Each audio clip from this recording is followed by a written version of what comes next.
प्रेमी सज्जनों, एक महात्मा मिसाल दिया करते हैं कि एक बड़ा गरीब दुकानदार था। उसका गुजारा नहीं होता था। इत्तेफाक से कोई महात्मा उसके पास चले आए। उस दुकानदार ने बड़े प्रेम से उनकी सेवा की।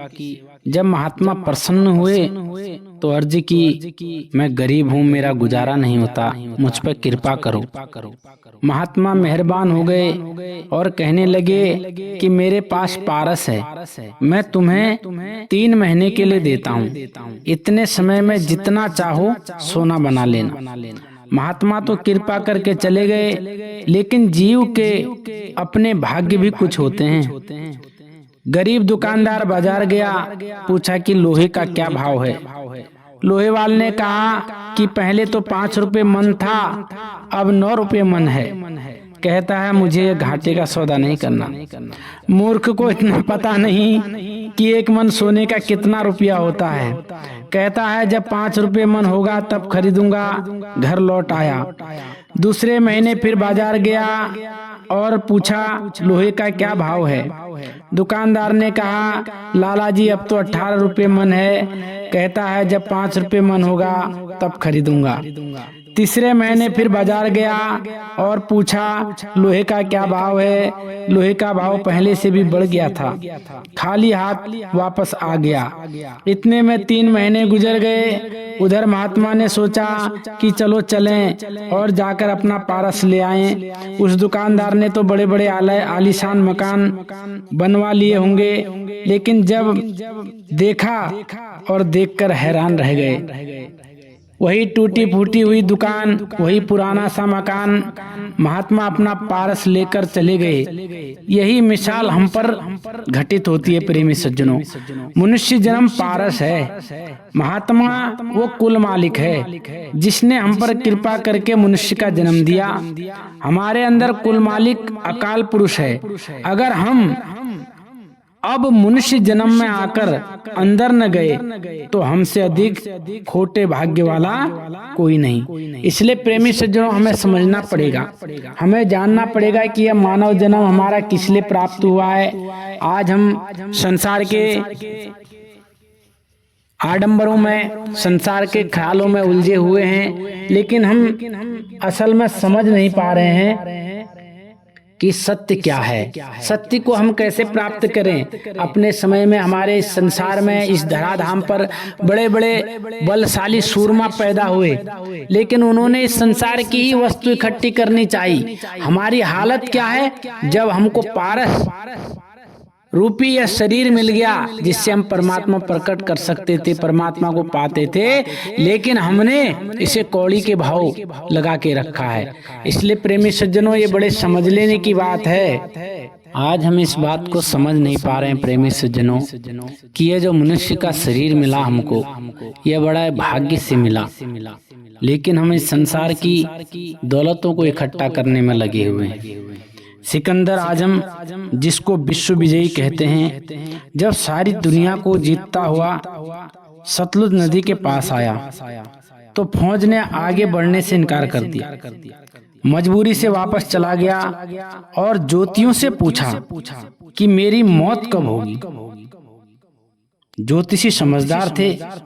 उन्होंने हिसाब लगाकर देखा कि उम्र बहुत थोड़ी है, करीब करीब खत्म हो चुकी है। अब झूठ कहना नहीं और सच कहने से अपनी जान का डर था। सोच विचार कर कहा कि आपकी मौत तब होगी जब आसमान सोने का और जमीन लोहे की होगी। सिकंदर खुश हो गया और कहने लगा फिर क्या फिक्र है, मुझे तो कभी मरना ही नहीं। कब जाकर आसमान सोने का और जमीन लोहे की होगी, कब मैं मरूंगा। जब थोड़ी दूर रेगिस्तान में गया तो बुखार हो गया। पीछे पीछे फौज है, आगे आगे खुद और वजीर। ज्यों-ज्यों आगे बढ़ता गया बादशाह, बुखार तेज होता गया। फौज पीछे रह गई। आखिर वजीर से कहने लगा, वजीर मुझे तो बुखार हो गया है। वजीर ने कहा कि बादशाह सलामत, 2-4 मील आगे चलो, कोई दरख्त आए, दरख्त कहते पेड़ को, तो उसकी छांव में आराम किया जाएगा। अब आगे गए तो बुखार बहुत तेज हो गया। वजीर कहने लगा, अब बुखार बहुत तेज हो गया है। वजीर ने इधर उधर देखा, कहीं छाया का नामो निशान नहीं। कहने लगा, 2-4 मील और चलो, शायद कोई पेड़ नजर आए। अब 2-4 मील और चले तो बुखार इतने तेज हो गया बादशाह को कि बर्दाश्त न कर सका और घोड़े से उतर पड़ा। बोला कि यह लो, पकड़ो घोड़े को, मैं आगे एक कदम भी अब नहीं चल सकता। अब वजीर के पास क्या था जो नीचे बिछाता? वजीर ने अपना कवच उतार कर बिछा दिया और बादशाह उसके ऊपर लेट गया। कवच लोहे का कोट होता था। उस समय सैनिक लोग, बादशाह लोग लगाते थे अपने उसमें कवच, जिसको बादशाह या वजीर आदि लड़ाई के वक्त पहनते थे। तो अंदर रेशम की उसमें तहें लगी होती थी, ऊपर लोहा होता था। उस पर गोली या हथियार का कोई असर नहीं होता था। उस समय वो लोग उसको लगाते थे। तो दोपहर का वक्त था प्रेमी सज्जनों, गर्मी बड़े तेज थी, कहीं पेड़ का कोई नामो निशान था क्योंकि रेगिस्तान था। अब वजीर भी क्या करता, छाया के लिए उसने बादशाह को सोने की ढाल ऊपर कर दी। ऐसे जो होती है, आपने देखा होगा, तलवार चलाते हैं तो एक हाथ में वो ढाल लेते हैं, तो छाया करने के लिए उसने वो ढाल को ऊपर कर दी। अब जब मौत आती है आदमी को पता लग जाता है। प्रेमी सज्जनों, सोचता है ज्योतिष का कहना आज ठीक हो गया है, सच है, जमीन लोहे की और आसमान सोने का हो गया है। अब मेरी मौत निश्चित है, क्योंकि आपने देखा प्रेमी सज्जनों, जब बादशाह ने लोहे का कवच बिछाया वो रेगिस्तान पर, तो वो तपने लगा उस जिस पर बादशाह बैठा हुआ था, और ढाल जो उस बादशाह के ऊपर उनने रखी थी वो भी तप गई थी छाया के लिए। तो उसे उस महात्मा की बात याद आने लगी कि जमीन लोहे की और आसमान सोने का है, अब मेरी मौत होगी। इतने में शाही फौज और हकीम पहुंच गए। बादशाह ने कहा, मेरी नब्ज देखो, मेरी नाड़ी देखो। तो उन्होंने कहा कि श्रीमान आप बच नहीं सकते। कहता है, मैं अपना आधा राज देता हूँ, मुझे एक बार अपनी माँ से मिला दो। हकीमों ने कहा, यह नहीं हो सकता। फिर कहता, मैं अपना सारा राज देता हूँ, मुझे एक बार माँ से मिला दो, मैं रोटी मांग कर खा लूंगा। उन्होंने कहा कि तेरी उम्र की मियाद यानी अवधि अब पूरी हो गई, अब एक श्वास भी नहीं मिल सकता। एक दिन में 24,000 श्वास होते हैं, एक एक श्वास करोड़ करोड़ रुपए का है, जिसको हम हंसने खेलने और निकम्मी बातों में गंवा देते हैं। तो इस प्रकार से बादशाह ने अपना शरीर जब छोड़ने का अंतिम समय आया तो उसने कहा, ठीक है, मेरी मृत्यु के बाद ये मेरी धन दौलत रुपया पैसा जो कुछ काम नहीं आया, मैंने पूरी दुनिया को जीता, इतना रुपया पैसा कमाया, लेकिन एक बात याद रखना, जब मेरा जनाजा निकाला जाए तो मेरे ताबूत से, मेरे जनाजे से मेरे दोनों हाथ बाहर निकाल देना, क्योंकि दुनिया वालों को ये संदेश जाए, दुनिया वाले ये देखें जो सिकंदर बादशाह इतना धनी, इतना पुरुषार्थ और इतने सैनिक, इतना सब कुछ होते हुए भी आज दुनिया से खाली हाथ जा रहा है। तो प्रेमी सज्जनों, इस प्रकार इतिहासकार बताते हैं कि सिकंदर बादशाह को जब ले जाया गया तो उसके दोनों हाथ उसके अर्थी से बाहर निकाले गए। तो हम भी इसी प्रकार इस संसार की दौलत को कमाने में लगे हैं, लेकिन अंत समय यह कुछ हाथ आने वाला नहीं है। इसलिए उस परमात्मा से मिलने का उपाय कीजिए, उस परमात्मा से मिलिए, और बिना उस परमात्मा के भजन बंदगी के प्रेमी सज्जनों, यह मनुष्य का जन्म सफल नहीं है। हम कितना खाएंगे, कितना पिएंगे, कितना इस शरीर को लगाएंगे, ये शरीर अंत में हमारा साथ छोड़ करके चले जाएगा। इसलिए प्रेमी सज्जनों, ये बात बड़े समझ लेने की है कि हमें उस परमात्मा से बंदगी करके, उस परमात्मा की अरदास करके उस परमात्मा के पास जाना है। तो इसलिए कहा कि हमें मरना आना चाहिए, जीते जी मरना आना चाहिए। कहते हैं, जिस मरने से जग डरे मेरे मन आनंद, कब मरूं कब मैं पाऊं पूर्ण परमानंद। कहते हैं कि जिस मरने से जग डरे मेरे मन आनंद, कब मरूं कब पाऊं मैं पूर्ण परमानंद। तो उस पूर्ण परमानंद को पाना है तो जीते जी मरना सीखो। लोग मौत से डरते हैं लेकिन संत मौत को बुलाते हैं। तो समझ लेने की बात है, बड़ा धैर्य से सोचने की बात है। लेकिन आज हम संसार में तमाम प्रकार के नाना प्रकार के आडंबरों में फंसे पड़े हुए हैं। उस सत्य की खोज नहीं कर रहे, उस सार शब्द को जानने की खोज नहीं कर रहे, लेकिन संसार के आडंबरों में उलझे हुए हैं।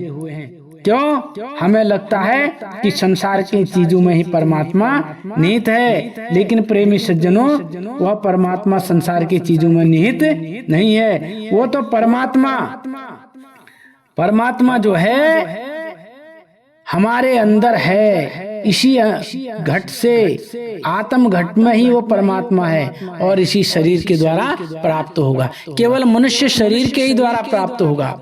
और भी शरीर हैं, और भी योनियां हैं, और भी जीव जंतु हैं, लेकिन नहीं, मनुष्य जन्म ही सर्वोत्तम है, क्योंकि हम इसमें भक्ति कर करके परमात्मा को प्राप्त कर सकते हैं। अन्य योनियों में ये बात नहीं है। लेकिन हम क्या करते हैं? परमात्मा की भक्ति करने के लिए भी हया रखते हैं, शर्म रखते हैं। मैं बड़ा हूं, मैं इस जाति का हूं, मैं उस जाति का हूं। लेकिन प्रेमी सज्जनों, कहा है जात पात पूछे नहीं कोई, हरि को भजे सो हरि का हुई। मैं राजा पीपा और रविदास भक्त जी की आपको एक कहानी सुनाता हूँ। राजा पीपा कौम का राजपूत था। एक बार उसके दिल में परमार्थ का शौक पैदा हुआ। अमीरों वजीरों को इकट्ठा करके पूछा कि क्या इस वक्त कोई महात्मा है? उन्होंने कहा कि कबीर साहब और गरीबदास जी भी चोला छोड़ के चले गए, लेकिन इस वक्त एक महात्मा रविदास जी हैं जो जात के चमत्कार हैं। अब राजा मन में सोचने लगा, परमार्थ का शौक तो था उन्हें, क्योंकि परमात्मा को पाने की ललक पैदा हुई, लेकिन सोचने लगा रविदास जी तो जाति से चमत्कार हैं, और लेकिन मुझे परमात्मा भी चाहिए भाई, परमात्मा को भी पाना है। इधर उधर वह महात्मा के बारे में सोचता रहा, लेकिन किसी ने रविदास जी के अलावा दूसरे कोई महात्मा नहीं बताए। तो उसके मन में ख्याल आया, अगर मैं ऐसे खुलेआम उसके पास जाता हूँ तो बड़ा अनर्थ हो जाएगा। कहीं अगर रविदास जी मुझे अकेले मिल जाते तो मैं उनसे नाम ले लेता, क्योंकि वो राजा है और राजपूत था और वो चमार थे, चमत्कार थे। तो इस बात को राजा के मन में बड़ा अजीब हुआ। आखिर एक दिन ऐसा मौका आया, गंगा स्नान का मेला था, सारी दुनिया गंगा चली गई, इधर राजा अकेला, उधर रविदास जी का मोहल्ला सूना, कोई भी घर पर नहीं था। राजा चोरी चोरी रविदास के घर गया और प्रार्थना की, गुरु महाराज नाम दे दो। उस समय रविदास जी महाराज जो थे, चमड़ा भिगोने के जो कुंड होता है उसमें, उससे पानी निकाल रहे थे, और पानी का जो डोल था उनके हाथ में था जिससे पानी निकाल रहे थे। उन्होंने देखा कि राजा आया है तो इसको कुछ दे दें। उसी पानी का चुल्लू भरकर राजा को कहा कि ये लो भाई, चरणामृत पी ले। राजा ने हाथ आगे करके तो लिया, लेकिन ख्याल आया कि चमार का पानी, मैं छतरी राजपूत और फिर राजा, कैसे पीता। उसने क्या था, अपने आस्तीनों का जो कुर्ता पहना हुआ था इधर उधर देखा और पानी बाहों के बीच में गिरा लिया ऐसे। रविदास ने देखा लेकिन जबान से कुछ नहीं कहा। राजा घर चला आया, दिल में कहने लगा कि इसने तो आज मुझे चमत्कार ही बना दिया था, चमार ही बना दिया था, बड़ी मुश्किल से बचा हूँ। उसी वक्त धोबी को बुलाया और हुक्म दिया कि इस वक्त इस कुर्ते को खड़े घाट धोकर लाओ।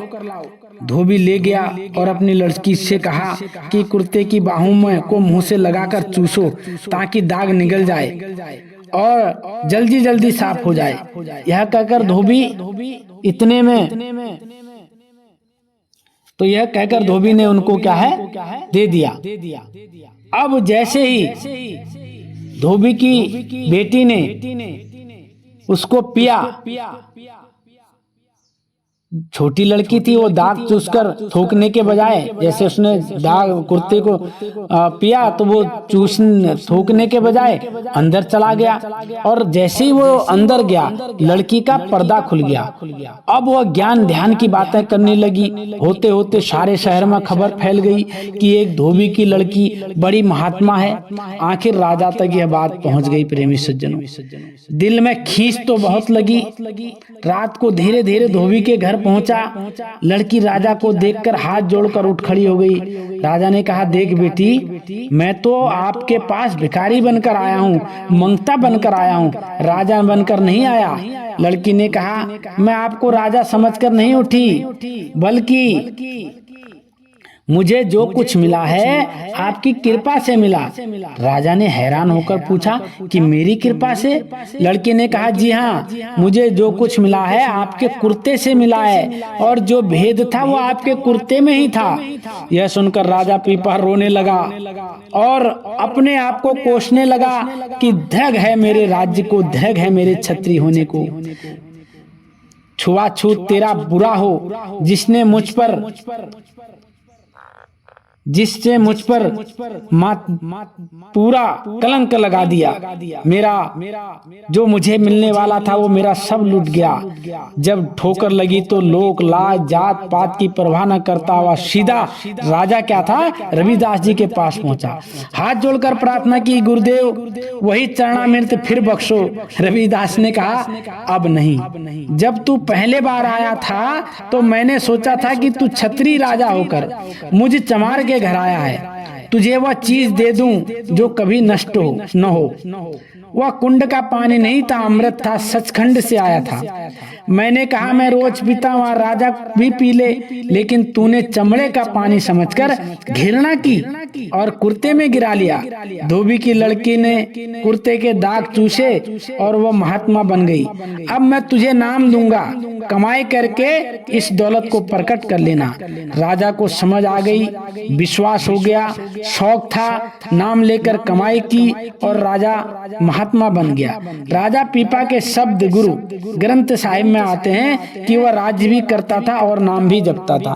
तो प्रेमी सज्जनों, जब संत महापुरुष हमें समझाते हैं और हमें उस परमात्मा के बारे में बताते हैं, तब हमको उनकी बात समझ में नहीं आता। जब कोई हमारा दरवाजा खटखटाता है तो उस समय हमको शोर लगता है, और जब वो समय निकल जाता है तो फिर हम सोचते हैं कि अब कोई हमारा दरवाजा खटखटा दे। तो माफ करना सज्जनों, का बरसे जब कृषि सुखानी और समय चूक की पुनिका पछतानी। फिर कोई फायदा नहीं है समय निकल जाने के बाद पछताने से। तो इसलिए प्रेमी सज्जनों, आज हमारे पास समय है। संत महापुरुष इस धराधाम पर आए हुए हैं। संतों की खोज करके, सदगुरु की खोज करके उनके बताए हुए रास्ते पर चलेंगे तो हमारा मानव जीवन सफल हो जाएगा।